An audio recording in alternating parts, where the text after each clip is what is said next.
Chairman, thank you. Mr. Kennedy, it's good to see you again. We had some great visits in my office. We've done some follow-up calls to be able to go through. You and I have talked about 100 different issues and backgrounds and things. You've been able to address a lot of them today and just different questions to be able to clear up social media rumors and the things that are out there on it. So I do appreciate that. We've talked about pharmacy benefit managers. We've talked about the nursing home rule the Biden administration put down. We talked about your views on agriculture and commercial and row crop agriculture. We've talked about food issues, and you made it very, very clear. You're not going to tell Americans what to eat, but you do want Americans to know what they're eating. And I think that's a pretty fair perspective on that.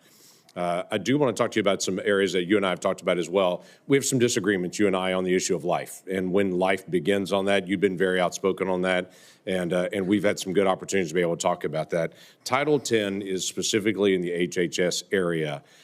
This has been an area that has been interpreted for a long time, and President Trump in the first administration interpreted that rule to say that his administration will prohibit the performance, referral for, or promotion of abortion as a part of the Title 10 program. That he made that very clear in the first administration. Obviously, that's his decision to make again on that, on how he wants to handle that, and he's made a lot of public statements on that.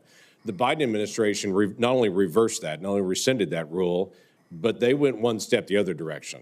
In my state in Oklahoma, as you and I have talked about, the Biden administration cut off funding to the state of Oklahoma for AIDS testing, for breast cancer screening, and for other areas of poverty health care because my state didn't promote abortion. It wouldn't provide. If my state wouldn't promote abortion in the state, we got cut off for federal funds for AIDS testing and for other things. My simple question to you is, how are you going to handle Title 10 on that? I saw how President Biden handled that in the punitive measures that came on my state for those that are in rural health care. How are you going to handle Title 10? I'm going to support President Trump's policies on Title 10. I agree with President Trump that every abortion is a tragedy. I agree with him that we cannot be a moral nation if we have 1.2 million abortions a year. I agree with him that the states should control abortion. President Trump has told me that he wants to end late-term abortions, and he wants to protect conscience exemptions, and that he wants to end federal funding for abortions here or abroad. That's Title 10. I serve at the pleasure of the president. I'm going to implement his policies. Thank you for that. President Biden, when he came in, immediately closed down the Office of Civil Rights and Conscience Protections within HHS. There's a statement that's come out recently that he's going to reopen that office again to be able to protect the civil rights of Americans. One of the things that Xavier Becerra did immediately when he came into HHS was conscience protections for medical professionals that were being compelled against their conscience to perform medical procedures that violated their conscience. Xavier Becerra stepped in immediately into HHS and withdrew that and said, no, the federal government will tell you what you believe about these issues. You don't have conscience protections anymore, and refused to protect those folks. Will you step in and say that healthcare individuals have the right of conscience again, as the federal law allows? Yeah, I mean, the first thing that occurs to me when you ask that question is, what patient would want somebody doing a surgery on them that, believes that the surgery is against their conscience being forced to perform that? I don't know anybody who would want to have a doctor performing a surgery that the doctor is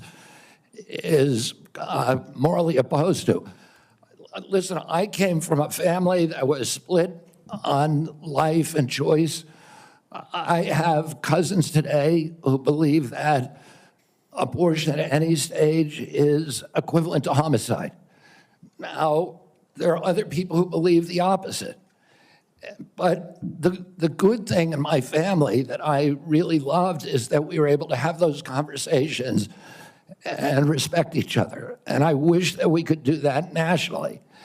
And if forcing somebody to participate in a medical procedure as a provider that they believe is murder does not make any sense to me. We need to welcome diversity in this country. We need to respect diversity, and we need to respect each other when we have different opinions, and not force our opinions on other people. Yeah, thank you for that. The FDA, under the Biden administration, changed the rules for the chemical abortion drug and said you no longer need to see a physician So if you have an ectopic pregnancy or all kinds of, don't even go anymore to see a physician. But they also changed an area that has been, something that's been very particular, you've talked about a lot, and that's transparency.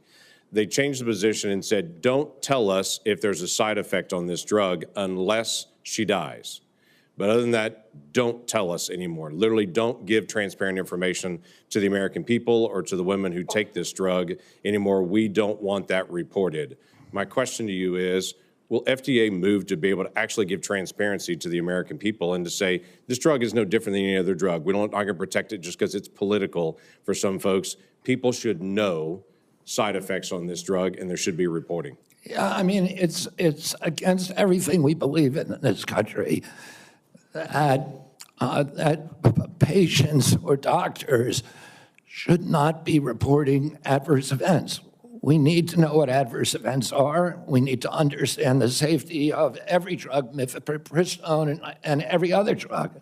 And President Trump has made it clear to me that one of the things, he is not taking a position yet on mifepristone, a detailed position, but he's made it clear to me that he wants me to look at safety issues. And I'll ask NIH and FDA to do that. Thank you.